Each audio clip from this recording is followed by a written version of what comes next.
Kenapa sesuatu itu menakutkan? Ini bukan saja satu soalan yang kita tanya dalam bilik-bilik gelap waktu kita duduk seorang diri, tapi soalan ini juga turut dibincangkan dalam pejabat-pejabat besar oleh CEO berjawatan tinggi. Sebab menghasilkan filem cerita kisah yang seram dan yang paling menakutkan adalah sebenarnya satu industri yang sangat kaya.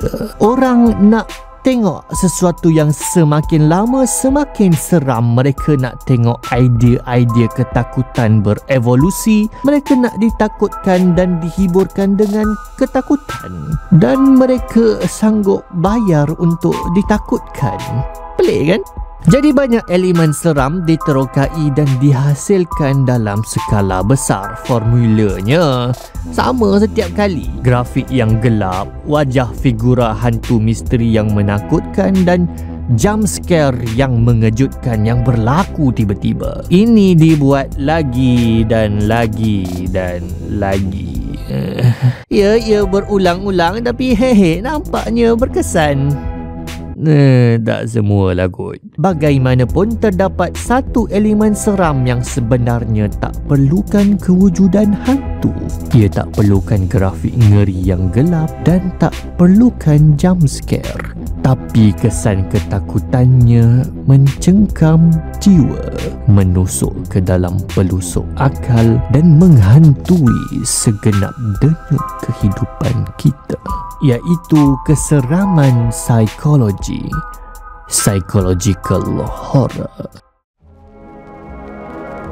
Everywhere at the End of Times dianggap oleh ramai sebagai album yang paling menakutkan. Tapi album ini tak miliki sebarang imej dan grafik yang seram. Yang ada cuma imej-imej abstrak yang mungkin agak aneh. Ia tak ada jump scare, malah tak ada sebarang lirik pun. Ia hanyalah cantuman muzik-muzik ballroom lama 100 tahun lepas yang dimainkan berulang-ulang selama 6 jam lebih. Ya, 6 jam 30 minit macam tu. Ini bukanlah album yang korang senang dengar lah waktu korang buat kerja sekolah ke apa. Tapi mereka yang mendengarnya mengatakan ini adalah antara pengalaman yang paling menakutkan yang mereka alami. Muzik yang paling memurungkan, dan mereka rasa satu perasaan tak selesa yang tak pernah mereka rasai.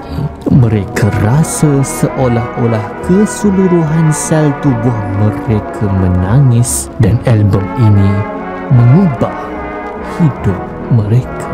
Album Everywhere at the End of Times ini terdiri daripada 6 fasa dengan kepanjangan 40 minit sehingga 1 jam 30 minit setiap fasa.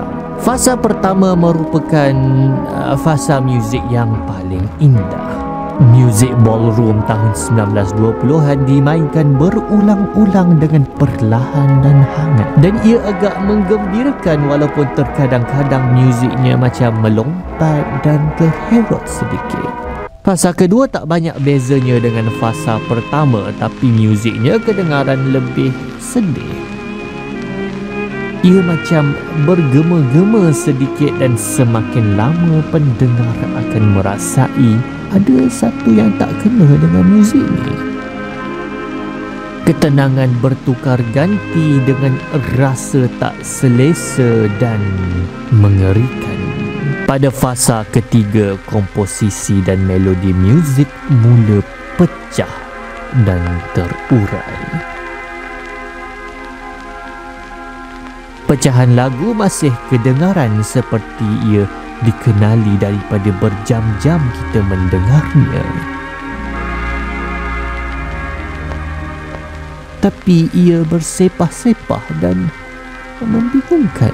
Fasa keempat baru betul-betul keseraman dirasai. Muzik menjadi tersangat berselerak sehingga tak lagi dikenali.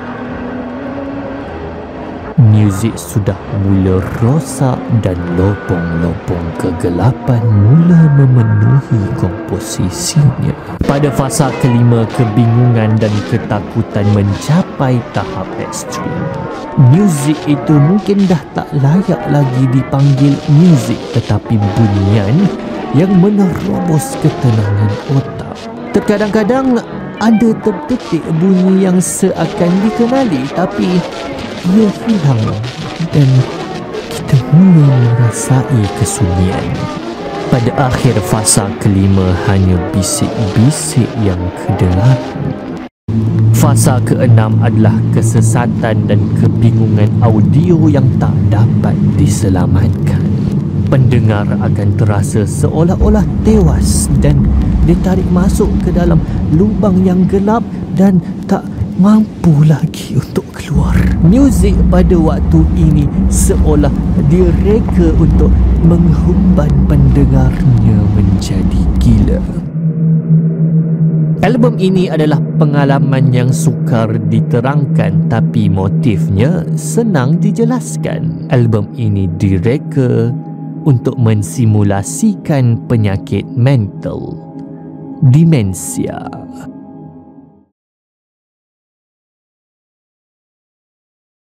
Assalamualaikum. Ada tak yang berminat nak sambung pelajaran dalam bidang perubatan, pergigian, farmasi, veterinar, kejuruteraan pesawat dan pengajian Islam? Dan anda berminat tak nak sambung belajar di IPTA luar negara di Mesir, Rusia, Indonesia, Bangladesh? Kalau anda berminat, anda kena hubungi dan dapatkan perkhidmatan Zara Zakiah Education Sendirian Berhad. Berpengalaman menguruskan pelajar dan kehidupan universiti selama 13 tahun. Zara Zakiah Education Sendirian Berhad boleh membantu anda daripada A sampai Z untuk meneruskan pengajian. Mereka menyediakan khidmat konsultansi hala tuju kerjaya, pengurusan pendaftaran pelajar, kem persediaan mental dan fizikal. Mereka uruskan juga kediaman kita, malah perabot-perabot baru sekali. Jom realisasikan impian anda untuk belajar bidang-bidang idaman di luar negara. Layari laman web Zara Zakiah Education dan hubungi mereka pada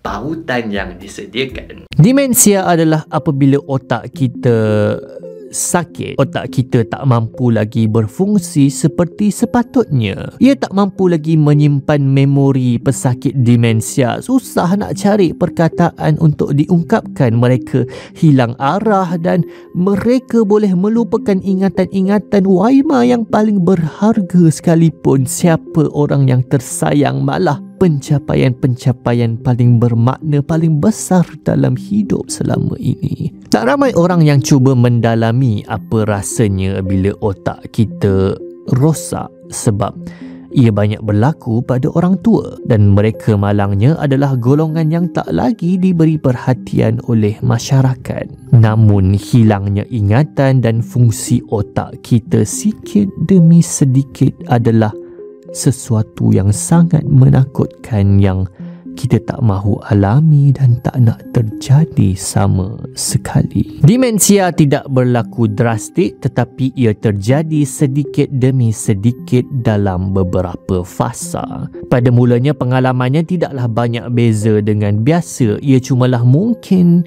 seperti orang tua yang bermimpi di siang hari. Tapi kemudian tiba satu ketika kita menyedari ada sesuatu yang tak kena. Kita masih waras. Doktor bagi tahu kita bahawa kita mengalami demensia. Kita tahu bahawa ini pasti akan terjadi. Pada ketika ini kita memaksa diri kita untuk mengingat sebanyak mungkin perkara. Pada fasa seterusnya kita terbayang memori-memori yang benar-benar berlaku, tapi semakin disulami dengan kebingungan dan kekaburan mula menyeliputi pemikiran. Memori-memori terpenting masih lagi diingati tapi ia mula berselirat, terasing, pecah dan jauh. Ini adalah serpihan kesedaran terakhir sebelum kita memasuki fasa pasca sedar. Fasa kemudiannya kemampuan kita untuk mengeluarkan dan mengingat kembali memori-memori tunggal bertukar dengan kebingungan dan ketakutan.